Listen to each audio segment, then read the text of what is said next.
You're listening to episode 92 of Financial Confidence here on WYTV7 Christian Broadcasters Network.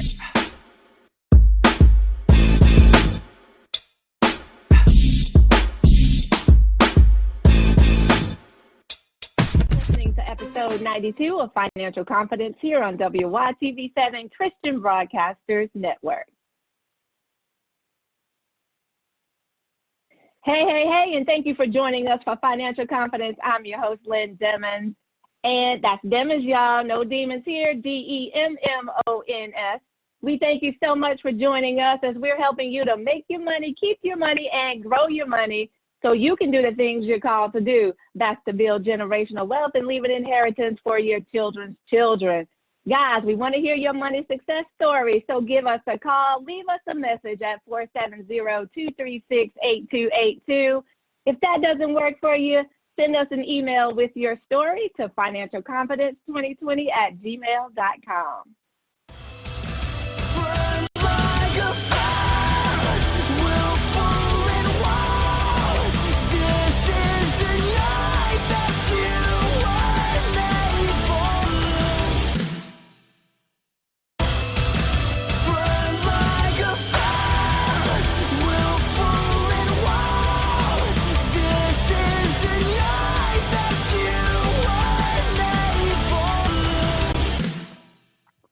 You're listening to episode 92 of Financial Confidence here on WYTV7 Christian Broadcasters Network.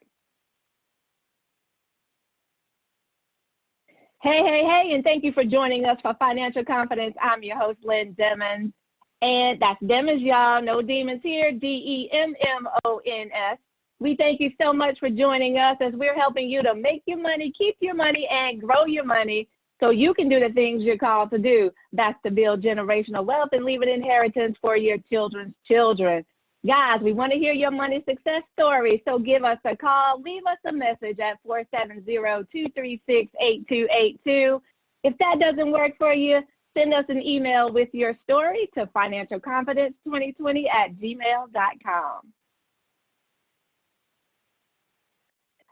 Go get your pen and paper, guys, because we have a conversation that you don't want to miss. This is a courageous conversation today, and we have a special guest in the podcasting studio. But before we get to her, guys, I want to remind you of the guiding principle for this show.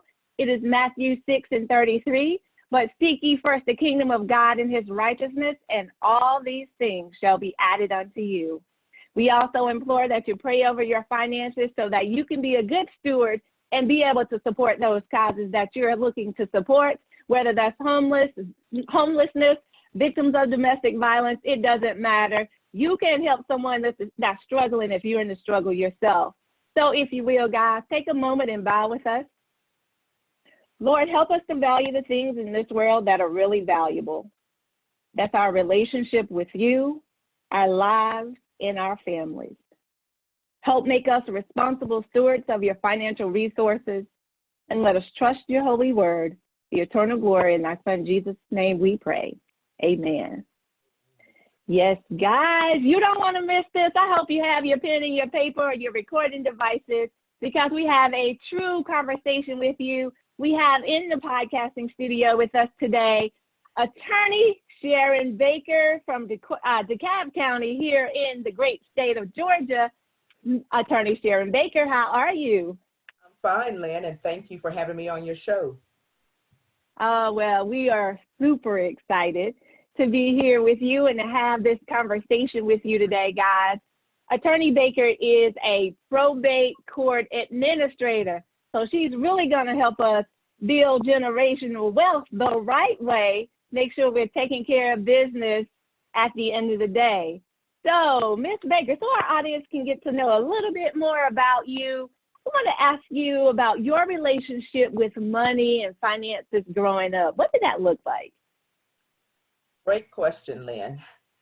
I'm the oldest of 4 children, and my parents were small business owners. In fact, my father and his brother had a carpet cleaning and furniture cleaning business in Columbus, Georgia.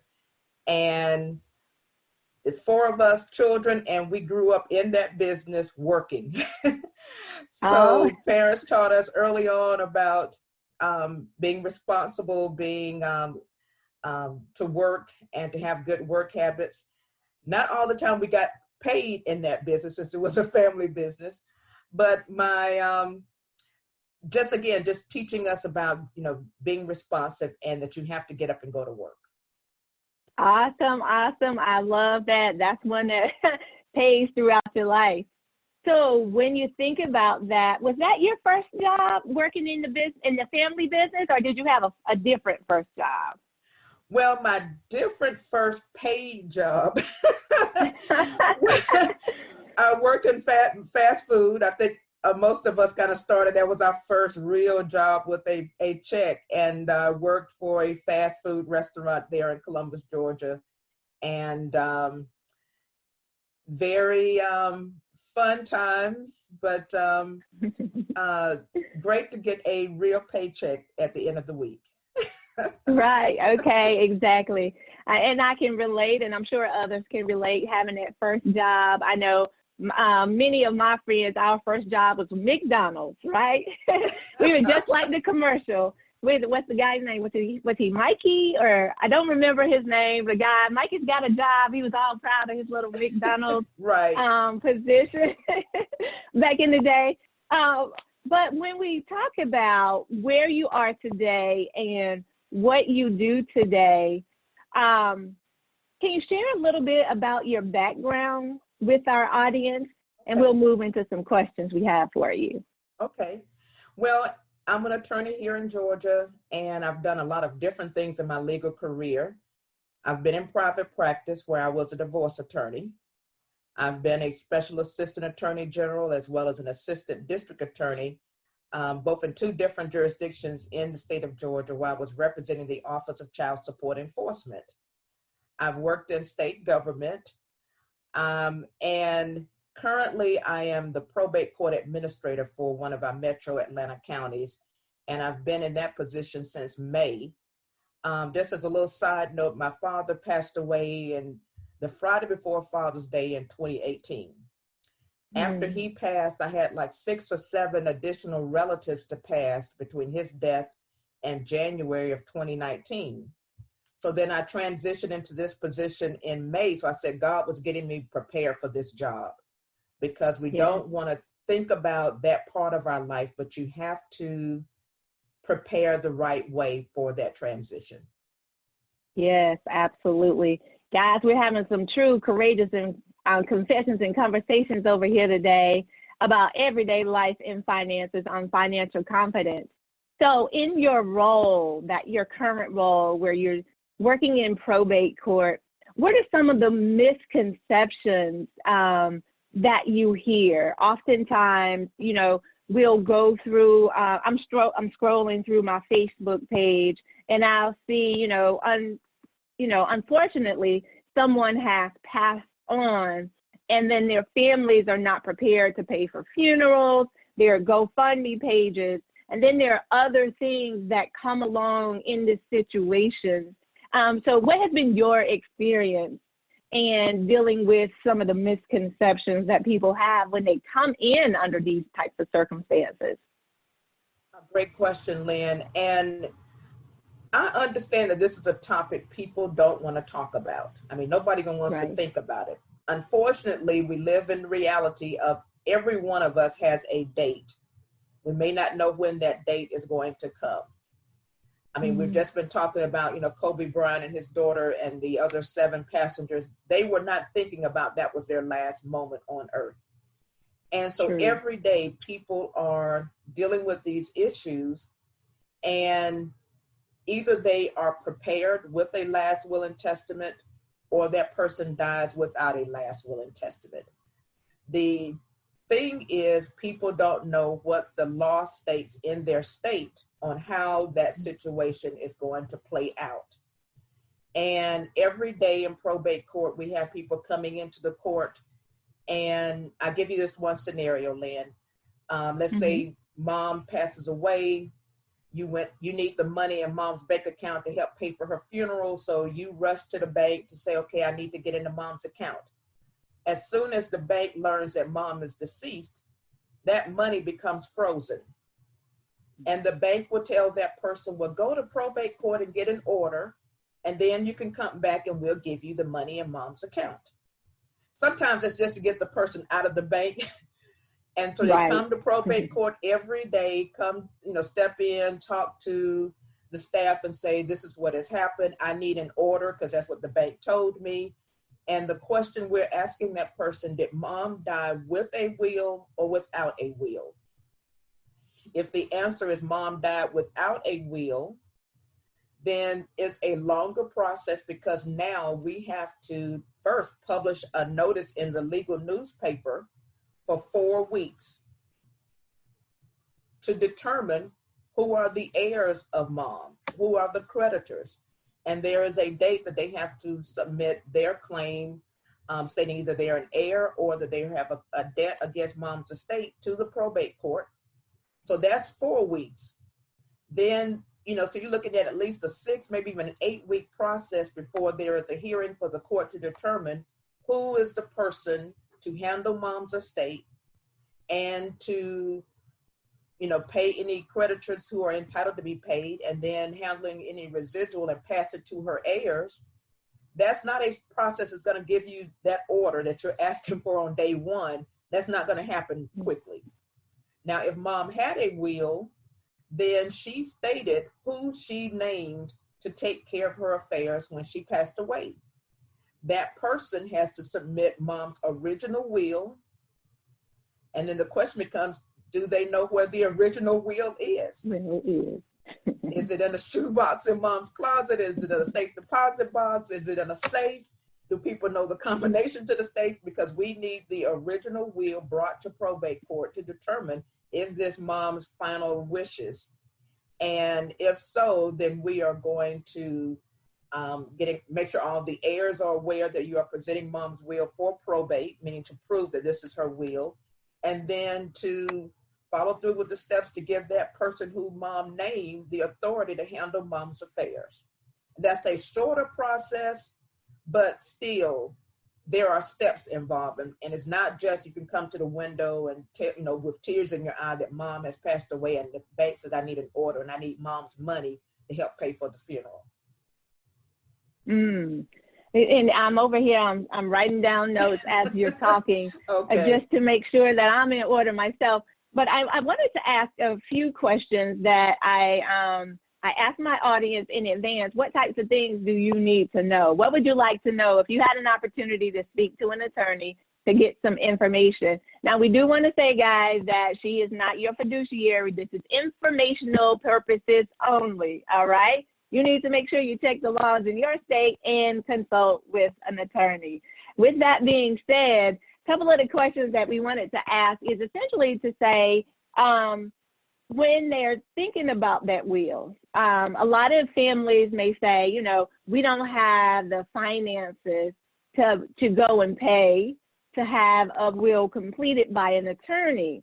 And some of them may go and use LegalZoom or other resources of that nature. What would be your suggestions around the will? Does it have to be that formal document that's produced by the lawyer? Can they go to LegalZoom? Can it be something that mama wrote on the sheet of paper as far as what she wanted? All of those things come into play. So what light can you shine for us? Again, Lynn, great questions. I will harken back to early in my legal career. I had an elderly female to come and see me. She was in her 80s. She had 10 sheets of notebook paper where she wrote out everything she owned and who she wanted it to go to.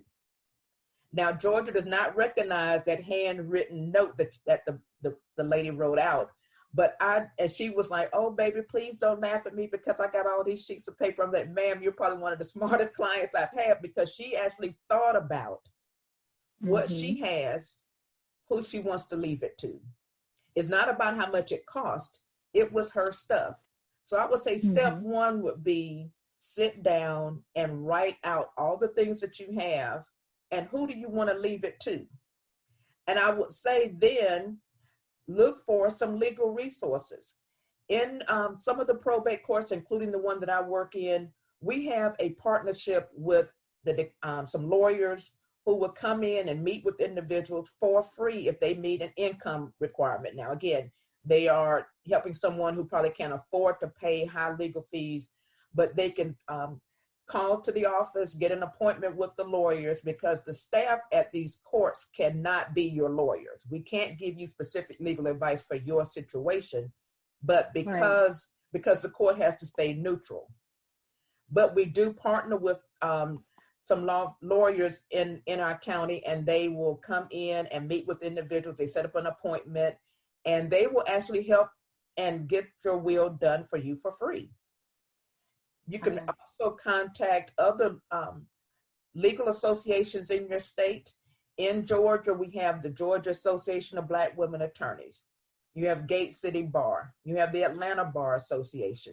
You have the DeKalb Lawyers Association. You have the DeKalb Bar Association. You have Georgia Legal Aid, Georgia Legal Services. Even the State Bar of Georgia, where all lawyers are licensed. If a person were to go to their website and click on the button that says for the public, there is free information, as well as attorneys who will volunteer to do things for free. We call it pro bono. So you can find the resources. I said, don't just trust printing off a form on the internet, because one of the 3 little things I want people to realize on that, if you're doing it yourself, you must have 2 people who are disinterested to witness you signing your will. Okay? You can't leave your car to your son and your son is one of your witnesses. That's not going to work. The witness has to be disinterested. Now, let's say you did have your car and you left it to your son and he's one of your witnesses. The son has to determine, am I going to be one of the witnesses or am I going to get the car? Can't do both. So, and you need 2 witnesses. So if you only have your son and another person, and your son says, I want the car and I don't want to be the witness, your will may be declared invalid because now you don't have 2 witnesses. You got to follow me? Wow. So you may have more than 2 people to sign as a witness, but you want them to sign you're signing and they're seeing you sign your will. But you can take that document, say, to a notary. You could go to your bank. Sometimes they will notarize documents for you. The courthouse has a notary office where a notary will notarize and witness your signature and different things. But make sure you understand the law in your state. Yeah. So, and the other thing that I would caution people, because if you do your own will, and let's say I name someone as my executor, the person I want to carry out the instructions I have in my will, do you want that person to be bonded? Meaning, do they need to get an insurance policy for, if my estate is $500,000 and I'm leaving my brother as my executor, does my brother have to get bonded? Meaning go out and get a bond from an insurance company for that $500 of my estate, which means he can't mismanage my funds and use it for himself and not carry out the wishes that I have in my will. So I want that person to be bonded. So if he should happen to mismanage it, the bonding company will replace the money and the bonding company will go after my brother for mismanaging those funds. Okay, but my heirs, who I intended the money to go to, will get the proceeds. And do you want my brother to report to the probate court on a yearly basis of what is he doing managing my estate? Sometimes when we do a will, we will not have that person to be bonded and not have that person to submit reports to the court on how they're handling the affairs. So there's no oversight of that person. And yes, I love my brother. I hope that he will do the right things. But what if in life he goes through a financial situation where he's looking for funds to take care of his own personal affairs, and he says, oh, I have this pot of money that Sharon left. I don't have to report what I'm doing. I don't have to get bonded. So I may write myself a check for some of her money. There's no oversight of that. So I would caution people, have some protections if you're writing a will and naming a person, bonding and or reporting to the probate court on a yearly basis of what's going on, because those heirs want to know, okay, you paid out some of the bills, This is what's left over. When are we going to get our residual? And somebody is watching and kind of looking over that person's shoulder to make sure that they're doing the right thing. If that person does not have a will, the court has to appoint someone to be the administrator over that estate. Since you didn't name someone, the court now has to name someone. Sometimes it's a family member who's asking to be that person. They have to get bonded because we're going to make them get a bond and have to report to the court. But if they can't qualify to get bonding because maybe they have some credit issues or criminal issues in their background, the courts have what I call a county administrator. Those are probably attorneys on their list that can qualify and have been appointed on previous cases to come in and be the administrator over that person's affairs, to handle their financial affairs and the distribution of what's left over to their heirs. Wow, that's a lot of great information that you shared with us. So I wanted to backtrack to one thing that you did say, where we were talking about the probate process, where if a person doesn't have a will, typically how long is that overall process? Because we've heard it's a year traditionally. Is that the norm, or I'm sure it probably varies depending upon the case? It can vary. Now, are you saying if they don't have a will? Right, if they do not. Okay. So remember I said we have to post the notice in the legal newspaper for 4 weeks. That's kind of step one. And notifying, let's say John Doe died without a will. His sister comes in and says, my brother died without a will.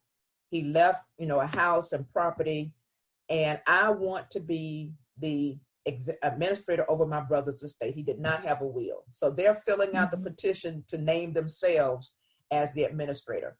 That document asks them, who are all of the heirs of your brother? Do they have children? Do they have a spouse? Other siblings, parents that are still alive?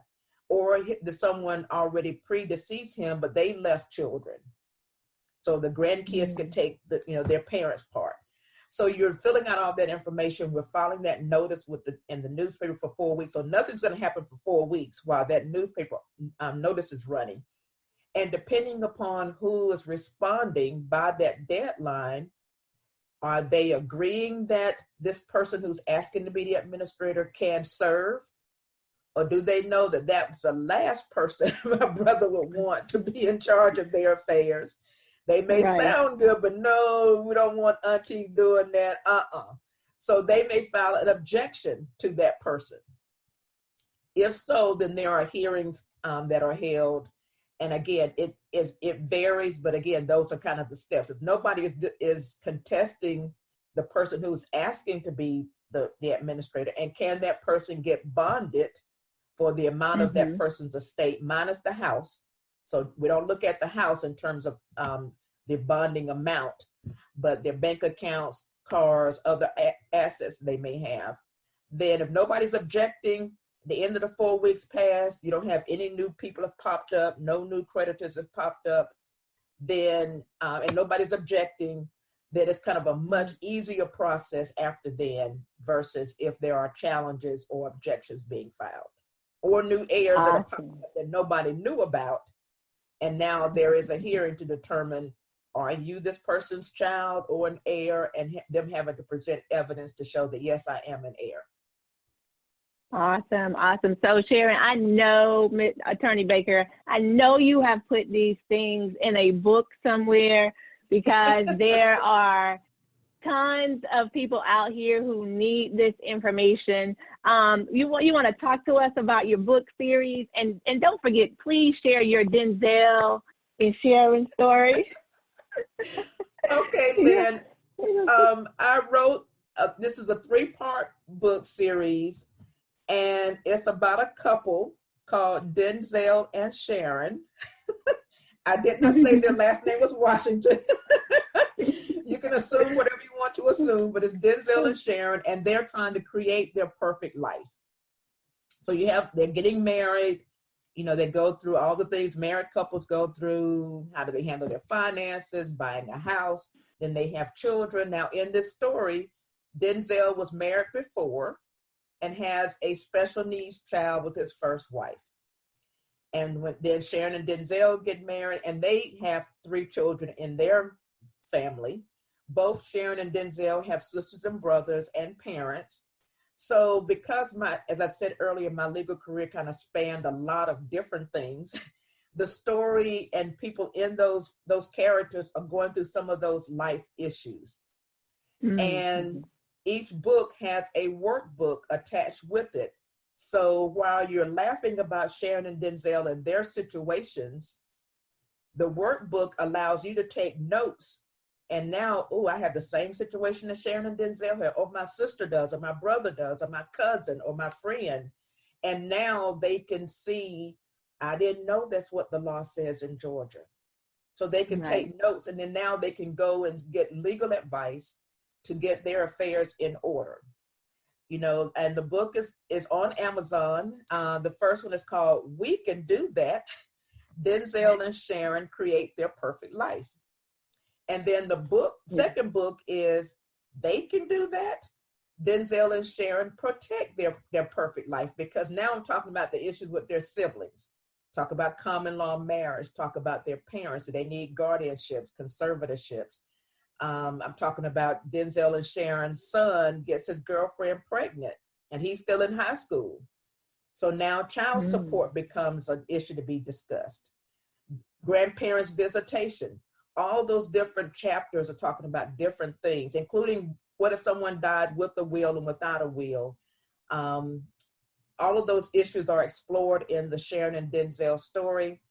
And I will say I enjoyed writing the book, especially when Denzel looks into Sharon's eyes and tells her that he loves her. And Sharon responds, I'm so happy, Denzel, that we're married. So I have a lot of fun. But the issues, because they will learn better. My experience has shown with a story versus me lecturing. This is what the law says in Georgia, thou shalt do A, B, C, and D.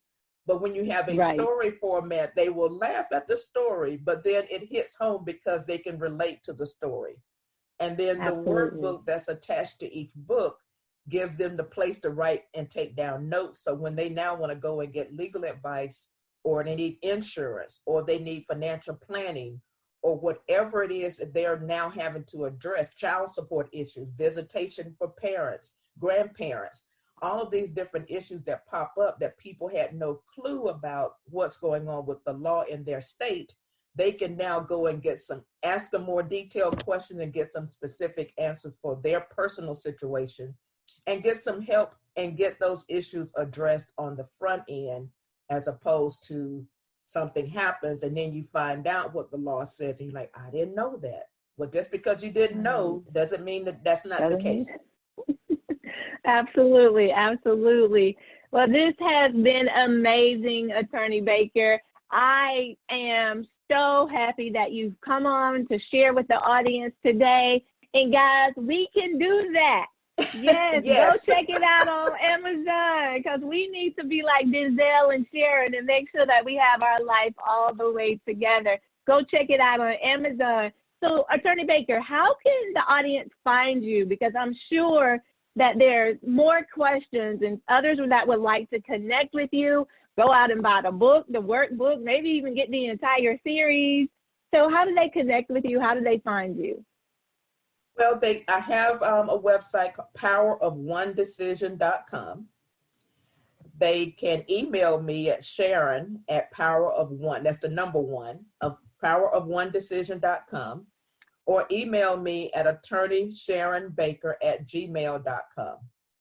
And the books I have, I'm finishing up the 3rd book of the Denzel Sharon story. I mean, it may keep going as different things pop up, but right now, book 3 is in the works. Book 1 and 2 is out on Amazon. And then I also have a Clarity book and a Clarity journal that's out on Amazon. So once you find the Denzel and Sharon, if you type that into the Amazon search, it'll pop up. And then click on my name, it'll take you to the author's page and you can see all of my books that are out there.